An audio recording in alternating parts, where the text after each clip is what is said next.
The first time Clara Wentworth truly understood the shape of her own loneliness. She was standing in a ballroom filled with 300 people. Candlelight spilled from crystal chandeliers, warm and golden, catching the jewels at the throats of laughing women and the polished buttons on the coats of proud men. Music swelled from the orchestra at the far end of the room, a waltz that made the floor tremble beneath her satin slippers. Everyone was dancing. Everyone was smiling. Everyone belonged to someone. She stood at the edge of the crowd, her gloved hands clasped tightly in front of her, as still as a portrait on the wall. Her husband, Benedict Harrington, the Duke of Ashford, was dancing with Lady Marian Crestwood. He held her with an ease that Clara had never once felt in his arms. His dark head was bent toward the woman, his lips nearly brushing her ear as he spoke something that made her laugh. The sound floated across the ballroom, light and intimate, a small knife that only Clara could feel. Around her, the whispers had already begun. The Duchess has been standing there for over an hour. He has not looked at her once this evening. I heard he only married her because of the debt. She trapped him, you know. Her father forced the contract. Clara kept her chin lifted, her expression smooth. She had learned in 2 years of marriage how to fold her pain into a neat, invisible square and tuck it away where no one could see it. But tonight, something inside her was fraying at the edges. The waltz ended. Benedict escorted Lady Marian back to her chaperone, his hand lingering at the small of her back just a moment too long. Then he turned, his gaze sweeping the room as if searching for someone. It passed over Clara without pausing, without a flicker of recognition. She might as well have been a potted fern. Her heart did not break then. It was already broken. This was simply the moment she realized it had been shattered for so long that she had forgotten what wholeness felt like. She turned and walked toward the terrace doors, her movements unhurried, as if she were simply seeking fresh air. No one stopped her. No one called her name. She stepped into the cool night and let the darkness swallow her whole. That was the night Clara Wentworth, Duchess of Ashford, stopped waiting for her husband to see her. The marriage had been born from ashes. 2 years earlier, Clara's father, Lord Wentworth, had summoned her into his study with a face carved from stone. He did not offer her tea. He did not ask her to sit. He simply placed a document on the desk between them and said, "You will marry the Duke of Ashford next month." She had stared at him, uncomprehending. "The Duke of Ashford? Father, I have never even spoken to him." "You will have a lifetime to speak to him. He has agreed. The contract is signed." The words had been cold, final. She learned later, in fragments whispered by servants and half-heard conversations, the shape of the transaction. The Duke of Ashford's late father had accumulated enormous gambling debts. Lord Wentworth had quietly purchased those debts, saving the Ashford family from public ruin. In exchange, he demanded the only thing the new Duke had left to give: his name, his title, his future. A marriage to Lord Wentworth's eldest daughter would settle the debt entirely. Benedict Harrington had been 26 years old, newly titled and trapped. He had no choice but to agree. And from the moment the vows were spoken, he had looked at Clara as if she were a chain around his throat. She had not known. She had been a girl of 19, raised in a quiet country house, her head filled with romantic novels and dreams of a husband who would one day cherish her. She had walked down the aisle of the grand Ashford Chapel with a heart full of tremulous hope, believing that she could be a good wife, that love could grow from duty, that Benedict would one day look at her with something other than cool indifference. She had been a fool. The first year of their marriage was a slow, quiet kind of torture. Benedict was never cruel with his words. He did not shout or insult her. He simply treated her as if she were a guest in his home who had overstayed her welcome. He spoke to her politely at meals, asked perfunctory questions about her health, and then disappeared into his study or rode out across the estate for hours. He never touched her hand, never sought her company, never looked at her with anything warmer than distant courtesy. Clara tried everything. She learned his favorite dishes and instructed the cook to prepare them. She dressed in the colors he once mentioned he liked, soft blues and ivories that made her dark hair gleam. She read the political journals he left on his desk so that she could speak to him intelligently about the matters that concerned him. She managed the household with quiet efficiency, ensuring that everything ran smoothly, that he never had to worry about a single domestic matter. She left small gifts in his study, a fresh rose from the garden, a book she thought he might enjoy, a note with nothing but his name written in her careful handwriting. He never acknowledged any of it. One evening, 6 months into their marriage, she had gathered her courage and knocked on his study door. He had looked up from his papers, his gray eyes cool and unreadable. "Yes. I wondered if you might like to take a walk with me. The gardens are lovely at this hour." He had regarded her for a long moment and then returned his gaze to his papers. "I have work to do, perhaps another time." Another time never came. She stopped knocking on his door after that, but she did not stop hoping, not yet. The first real crack in her heart came on a winter night, 10 months into their marriage. Clara had been feeling unwell for several days, a persistent ache in her stomach that made it difficult to eat or sleep. The housekeeper, Mrs. Dunn, had urged her to send for the physician, but Clara had resisted. She did not want to be a burden. She did not want Benedict to think she was weak or demanding. But that night the pain grew sharp and sudden, and she found herself doubled over in her bedchamber, gasping for breath. Her maid, Alice, ran for help. The physician was summoned. Clara lost their child before the sun rose. She had not even known she was pregnant. The physician told her gently while she lay pale and hollowed out in her bed that she had miscarried very early. There was nothing to be done. These things happened, he said, as if that were a comfort. She should rest. She should grieve quietly. She would recover in time. Benedict did not come to her room that night. He sent a message through a servant, expressing his condolences and hoping she would feel better soon. The words were correct, polite, and utterly empty.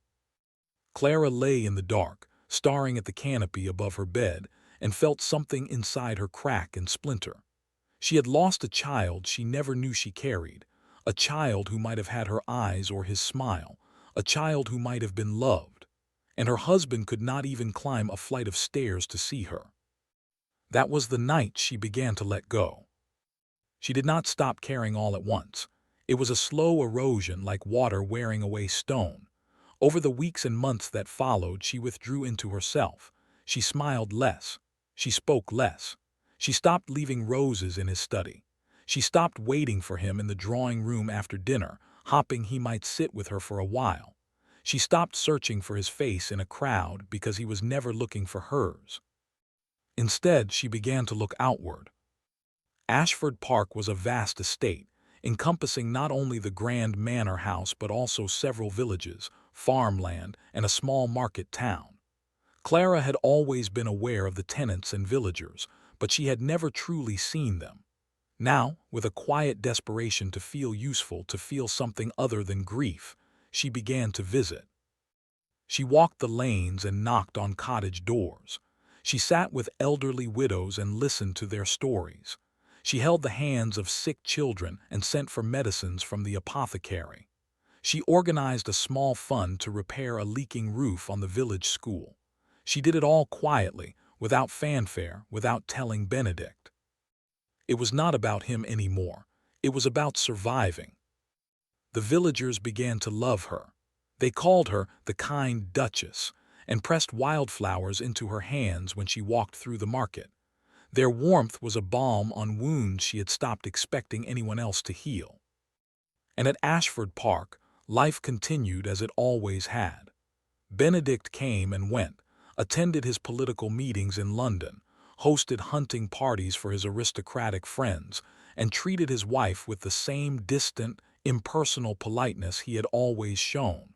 He did not notice the changes in her. He did not notice that her laughter, once freely offered, had gone silent. He did not notice that she no longer lingered at the dinner table after the meal was finished, hopping for conversation. He did not notice his wife slowly disappearing. But someone else did. Dr. James Everly arrived at Ashford Park in the spring of Clara's third year of marriage. He was a physician and a scholar, a man who had studied at Edinburgh and traveled widely, collecting knowledge about herbal remedies and rural health care. He had come at the invitation of the estate steward to advise on sanitation improvements in the villages, a project that Benedict had approved without much thought. James was not a titled gentleman, but he carried himself with a quiet confidence that commanded respect. He had kind brown eyes, a gentle voice, and a way of listening that made people feel truly heard. He was, in every way that mattered, the opposite of Benedict Harrington. He met Clara on a rain-soaked afternoon, when she was returning from the village with her shoes caked in mud and her hair escaping its pins. She was laughing at something one of the children had said, her face flushed and bright, and she nearly collided with him on the front steps of the manor. She stopped short, startled. "Oh, I am so sorry, I did not see you." James smiled, a warm, unhurried smile. "The fault is entirely mine. You are the Duchess of Ashford, I presume." "I am, and you must be Dr. Everly." They spoke for a few minutes in the doorway, about the village, about the sanitation project, about the remedies he hoped to introduce. Clara found herself animated in a way she had not been in months. Here was someone who shared her interest in the welfare of the people, who did not look at her as if she were an inconvenient ornament. Here was someone who actually listened. Over the weeks that followed, they worked together often. James accompanied Clara on her visits to the sick, offering his medical expertise while she offered comfort and practical aid. They spent hours discussing plans for a small infirmary that Clara wanted to establish. They walked together through the village lanes, their heads bent toward each other in conversation. The servants began to talk, the villagers began to talk, and eventually the gossip reached the Duke. Benedict Harrington had been in London for 3 weeks, attending sessions of Parliament and socializing at his club. When he returned to Ashford Park, he brought with him a restless, irritable mood that no one could quite explain. He had not missed his wife exactly. He had simply become accustomed to her quiet presence, to the way she moved through the house like a pale ghost, always there in the background.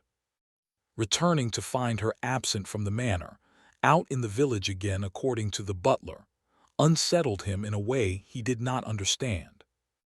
He was standing in the window of his study staring out at the drive when he saw them walking up the path together, Clara and the physician. She was smiling at something he had said, her cheeks pink from the exercise, her hand resting lightly on his arm for support on the uneven ground. She looked happy. She looked alive. She looked like a woman he did not recognize. Something hot and sharp twisted in Benedict's chest. He did not name it. He did not want to name it. That evening at dinner, he spoke more sharply than he ever had before. "I understand you have been spending a great deal of time with Dr. Everly." Clara looked up from her soup, her expression carefully neutral.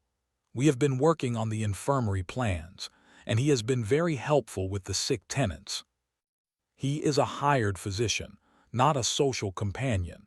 It is unseemly for a duchess to be traipsing about the countryside with him." A small crease appeared between her brows. "I am not traipsing about. I am doing my duty to the people of this estate, a duty you have shown no interest in sharing." The words were calm, but there was a steel beneath them that Benedict had never heard before. He stared at her, momentarily silenced.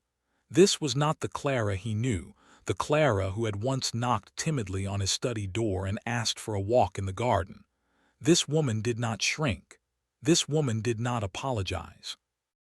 "I am simply cautioning you," he said, his voice cooler now. "Appearances matter." Clara set down her spoon with a quiet click. "I have spent 3 years minding appearances. I have smiled when I wanted to cry. I have stood silently while the entire ton whispered about my husband's indifference. I have done everything expected of me. Forgive me if I have finally decided to do something that actually matters." She rose from the table, her meal unfinished, and walked out of the dining room without asking to be excused. Benedict sat alone in the candlelight, staring at her empty chair, and felt the first cold trickle of something that might have been fear. He did not follow her. He did not apologize. He told himself she was being emotional, that she would return to her usual quiet self by morning. But deep in a part of himself he refused to examine. He knew something had shifted. Clara had stopped needing him, and the realization was more unsettling than any political crisis he had ever faced. The days that followed were strange and strained. Clara continued her work in the village, but she no longer mentioned it to Benedict. She no longer shared her plans or sought his opinion. She moved through the manor with a serene, self-contained calm that felt, to Benedict, like a locked door. She was perfectly polite. She asked after his day. She managed the household flawlessly. But there was no warmth behind her words, no lingering glances, no unspoken invitation. She had become a stranger wearing his wife's face. And the physician was always there. Not at the manor, not intruding upon their private spaces, but present in the village, present in Clara's conversations with the steward, present in the way the tenants spoke of her with such affection. Benedict began to hear whispers of the good Duchess and her kind doctor friend, and each word grated on him like sand against skin. He found himself watching her. At breakfast when she buttered her toast with precise, graceful movements. In the garden when she walked alone among the roses, her expression distant and thoughtful. He noticed, for the first time in years, the curve of her throat, the way her hair caught the sunlight, the quiet strength in her posture. He had lived beside her for 3 years without ever truly looking at her. Now he could not seem to look away. But Clara did not notice his gaze. She had stopped searching for his attention long ago. The turning point came on an evening in late summer, when a letter arrived at Ashford Park that would unravel everything. Clara received it in the afternoon post, addressed in a thin, shaking hand. She opened it in the privacy of her sitting room, and as her eyes moved across the words, all the color drained from her face.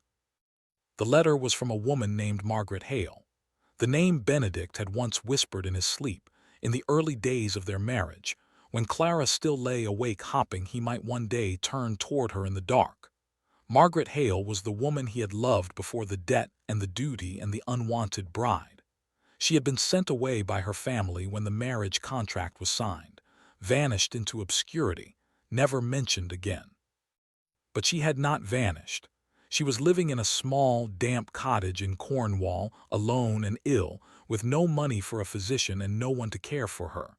She had written to Clara of all people because she had heard rumors of the Duchess's kindness to the poor.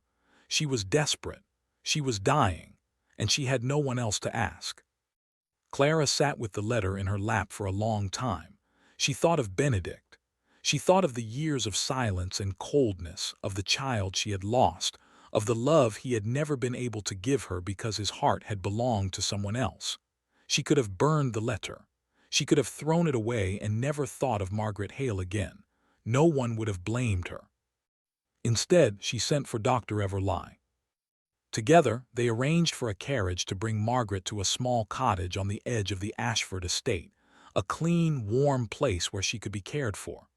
Clara paid for the medicines, the nourishing food, the round-the-clock attendance. She visited Margaret herself, sitting beside her bed, holding her thin hand, listening to her stories of a youth spent with a boy who had once promised to love her forever. Margaret did not know that her benefactor was the wife of that same boy. Clara did not tell her. She kept the secret locked in her heart, a strange, aching thing. She was not doing it for Benedict. She was not doing it for gratitude or recognition. She was doing it because it was right. Because no woman should die alone and forgotten. Because kindness was the only thing left in her life that felt clean. But secrets, no matter how carefully guarded, have a way of surfacing. It was one of the housemaids who discovered the truth. She had accompanied Clara on a visit to the cottage and recognized the name Margaret Hale from the old gossip among the senior servants. Within a day, The story had spread through the manor like wildfire. The Duchess was secretly caring for the Duke's former love, the woman he had wanted to marry, the woman whose banishment had paved the way for Clara's own position. Benedict heard the news from his valet. He went very still, the blood draining from his face. Then he went to find his wife. Clara was in the small parlor off the library, a room she had claimed as her own private retreat. She was reading a medical text that James had lent her, making notes in the margins. When Benedict entered without knocking, she looked up with a flicker of surprise. "Is something wrong?" He stood in the doorway, his chest rising and falling with a breath he could not quite catch. "You have been visiting Margaret Hale." It was not a question. Clara closed the book slowly. "Yes." "Why?" The word was hoarse, almost broken. "Why would you do this? After everything, after all these years, why would you help her?" She looked at him with those calm, clear eyes that had once been so full of hope and were now so unreadable. "Because she needed help. Because no one else was there. Because I know what it is to be alone and unwanted in this world, and I would not wish it on any woman." The words hit Benedict like a physical blow. He took a step forward, his hands trembling at his sides. "You owe her nothing. I thought I loved her once. You knew that. You knew and still you." "I did not do it for you." Clara's voice was quiet but steady. "I stopped doing things for you a long time ago, Benedict. I did it because I have learned to be the person I needed when I was suffering. That is all." She stood, her book tucked under her arm, and walked past him toward the door. He caught her wrist, his fingers wrapping around the delicate bones, and she stopped but did not turn. "Clara," he said, and her name on his lips sounded like a prayer he had forgotten how to speak. I did not know you were suffering." She gently pulled her hand free. "You did not ask." She left him standing alone in the parlor, the silence settling around him like a shroud. The days that followed were agony for Benedict Harrington. He found himself replaying every moment of their marriage, every cold response, every averted gaze, every time she had reached for him and he had turned away. He saw it all now with a clarity that was almost unbearable. She had loved him once. She had tried so hard, and he had been too blind, too proud, too consumed by resentment over a fate she had not chosen any more than he had, to see the gift she was offering. And now the gift was gone, withdrawn, not in anger but in a quiet, dignified retreat that was far more devastating than any tears or accusations would have been. He tried to make amends. He sent flowers to her room, the same pale roses she had once left on his desk. She thanked him politely and put them in a vase in the hallway, not in her private chambers. He invited her to ride with him on the estate. She declined, citing her commitments in the village. He asked if she would play the piano for him in the evening, as she used to do in the early months of their marriage when she still hoped he might listen. She said she was out of practice. He began to understand that he was losing her, that he might have already lost her a long time ago and was only now noticing the empty space where her love had been. And then came the second revelation, the one that would shatter what was left of his pride. A letter arrived from Lord Wentworth, Clara's father. It was addressed to Benedict, the handwriting stiff and formal, and it began with an apology. The old man was dying, and in the shadow of his own mortality, he had decided to unburden his conscience. He confessed everything. The gambling debts that had crippled the Ashford estate had not been the fault of Benedict's father at all. They had been secretly accrued by Benedict's uncle, a dissolute man who had been living abroad for years. Benedict's father had taken the blame to protect the family name, and Lord Wentworth, learning the truth through his own investigative channels, had chosen to use the situation to his advantage. He had not saved the Ashfords out of generosity. He had trapped them, manipulated them, forced a marriage that would elevate his daughter to a duchess while holding the family's reputation hostage. But Clara had known nothing. She had been an innocent pawn, a girl whose only crime was being born to a ruthless father. and Benedict had punished her for it every single day of their marriage. The letter fell from his nerveless fingers. He stood in his study, surrounded by the trappings of his wealth and power, and felt the entire edifice of his life crumble around him. He had built his identity on a lie. He had treated his wife as an enemy when she was a victim. He had wasted 3 years, 3 precious, irretrievable years, nursing a grudge that had never been justified. And now she was out there, somewhere on his estate, doing the work of an angel while he sat in his fine house drowning in self-pity. He went to find her. It was raining when he rode out to the village, a cold, steady downpour that soaked through his coat and plastered his hair to his forehead. He did not care. He found Clara in the small infirmary she had helped establish, a converted cottage with whitewashed walls and tidy rows of beds. She was sitting beside an elderly woman, feeding her spoonfuls of broth with infinite patience. Dr. Everly was there too, across the room, grinding herbs with a mortar and pestle. They worked in comfortable silence, a partnership built on mutual respect and shared purpose. Benedict stood in the doorway, dripping rainwater onto the clean floor, and felt like an intruder in his own life. Clara looked up and saw him. Her expression did not change, but something flickered in her eyes. She set down the bowl and murmured something to the old woman before crossing the room to him. "You are soaked," she said quietly. "You should go back to the manor before you catch a chill. I need to speak with you. Can it not wait?" "No," his voice cracked on the word. "No, it cannot wait." She studied his face for a moment, and whatever she saw there made her nod. She fetched her cloak and led him out into the rain, to a small covered porch at the side of the cottage where they could speak privately. The rain drummed on the roof above them, a steady, rhythmic sound.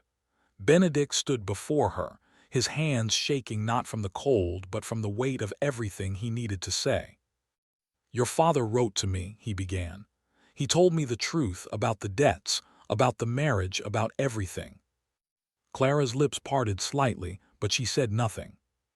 "I have been a fool." The words were raw, scraped from some deep, hidden place inside him. "I blamed you for something you did not do.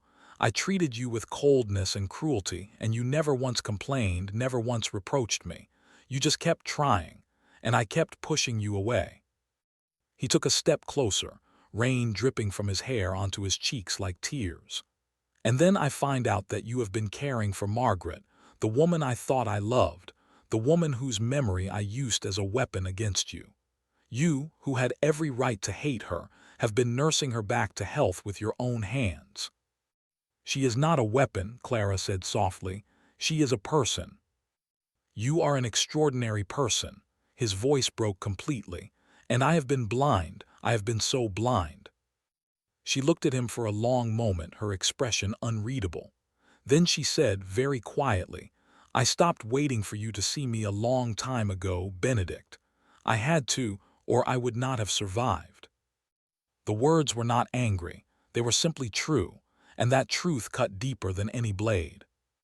He reached for her hand, and this time she let him take it. Her fingers were cold and still.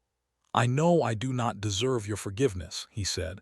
"I know I have no right to ask for anything, but I am asking. I am begging. Give me a chance to make this right. Give me a chance to be the husband you deserved from the beginning." Clara looked down at their joined hands, and he saw the faintest tremor pass through her. "I do not know if I can," she whispered.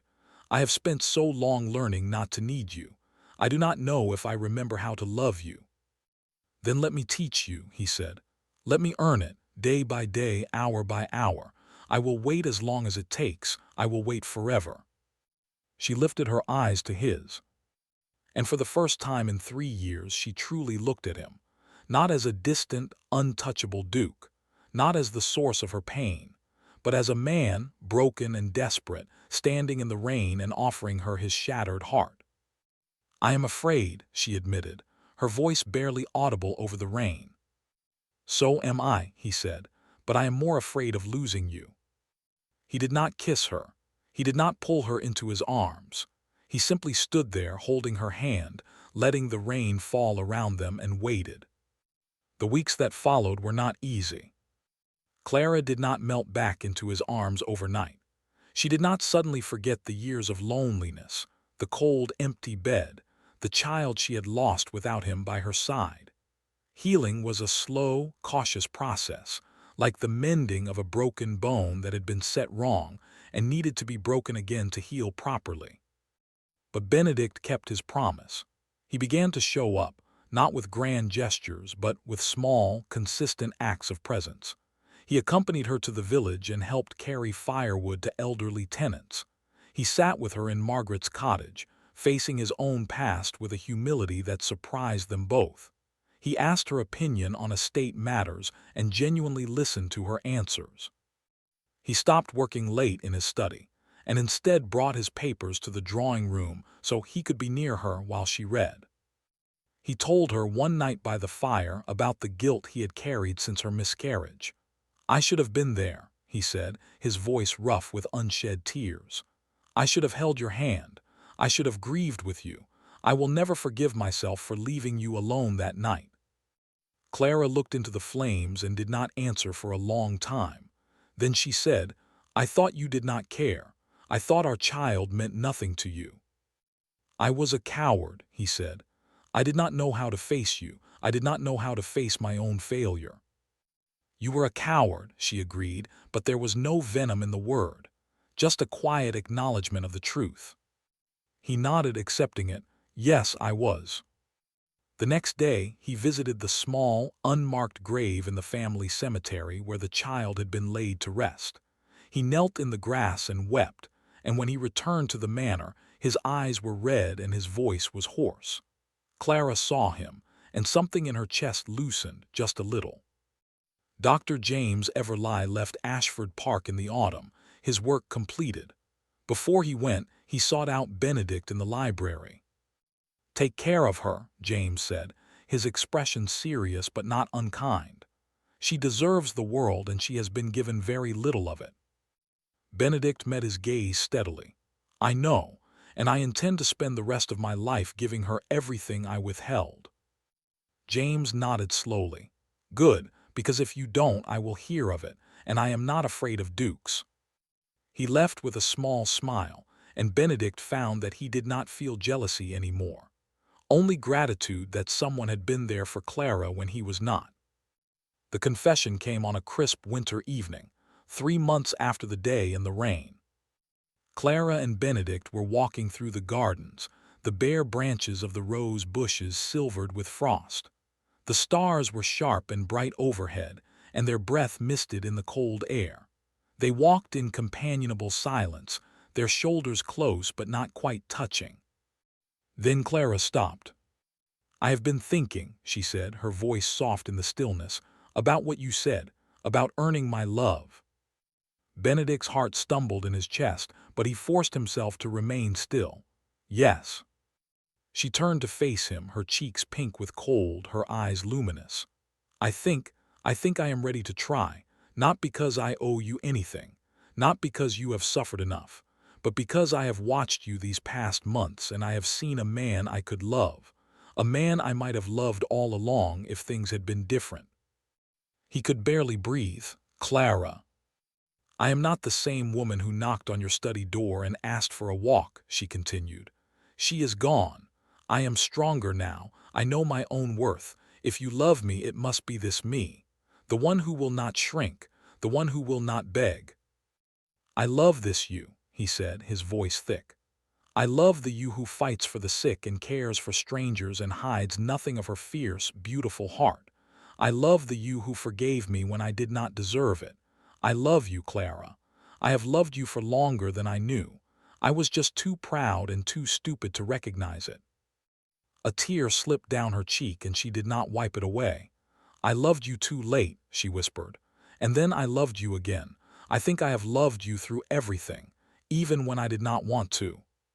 He stepped forward and took her face in his hands, his thumbs brushing the tears from her cheeks. "Then let me spend every day of the rest of our lives proving that love was not wasted. Let me be the man you deserve. Let me be yours." She closed her eyes and leaned into his touch. "You have always been mine. I just did not think you wanted to be." "I want it," he said fiercely. "I want it more than anything."